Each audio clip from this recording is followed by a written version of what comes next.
If you're about to go out of the house and you notice that it's about to rain, what would you do? The first thing you may think of is to carry your umbrella along so you don't get drenched when it starts raining.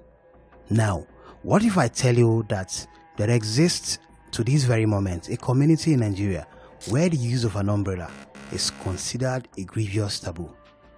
The gods of the land will be angry with you even if, as a visitor, you make use of an umbrella to shield yourself from the rain or the scorching sun. So, if you don't want to suffer the wrath of the gods, then stick around and watch this video to the very end. And again, please share this video with your family and friends in case they find themselves in this community where using an umbrella is a taboo. Be warned. Deep in the heart of the southwestern region of Nigeria is found a community between Nigeria and the Benin Republic. This community is about 98 kilometers away from Abeokuta in Ogun State and bordered by Iwajowa local government area in Oyo State to the north and the Francophone country to the west.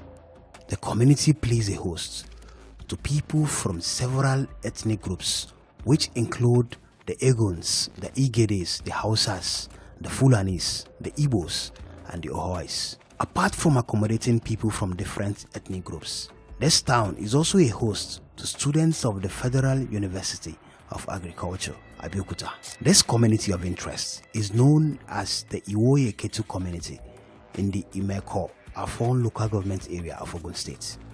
The residents of the Iwoye Ketu community, whether as indigents or visitors, would rather get wet when it is raining than use an umbrella to shield themselves from the rain. Just like you are thinking already, at first I thought that no one would obey such tradition, especially in this internet age. But believe me, I was wrong.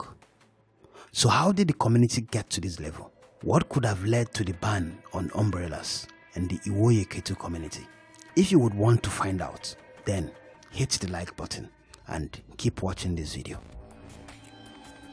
A long time ago, as far back as the year 1705, legend has it that one of the first settlers of the community, a powerful man named Olumu from Ile-Ife in Osun State, the cradle of the Yoruba race.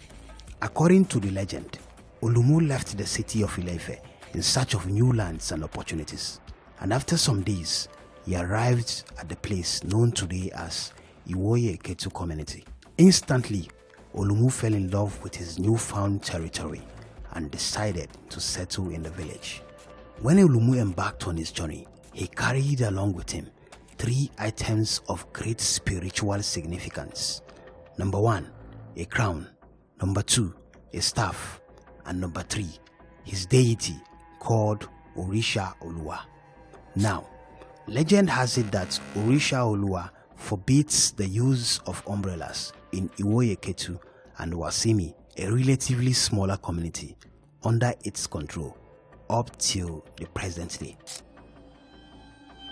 At first, I wasn't really satisfied with the reasons why Orisha Oluwa banned the use of umbrella in the community. I was like, why would Orisha Oluwa, a deity, just instruct the people of the community not to use umbrellas without any tangible reason? And out of curiosity, I had to dig deeper for answers. And guess what? I found something very interesting. But before we continue, please support me by following my backup TikTok accounts because I have other amazing stories on that profile. And this is just for you and you alone. Now, back to what I found from my research. In those days, when men survived mainly on hunting, the forebearers of the people of Iwoye Ketu community were known for their exceptional skills in hunting. These men were known for hunting elephants in the deep and thick forests of Ogun State.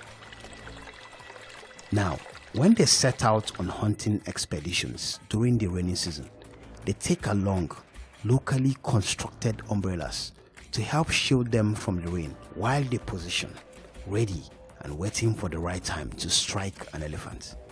Unfortunately for the hunters, the elephants do see their umbrellas sometimes And since elephants have big ears that are wide like umbrellas, they are usually threatened by the sight of the umbrellas.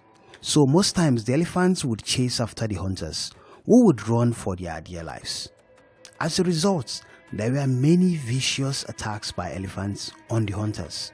And since it was the tradition of hunters to consult with Orisha Oluwa before setting out, over time the deity warned them against the use of umbrellas during hunting.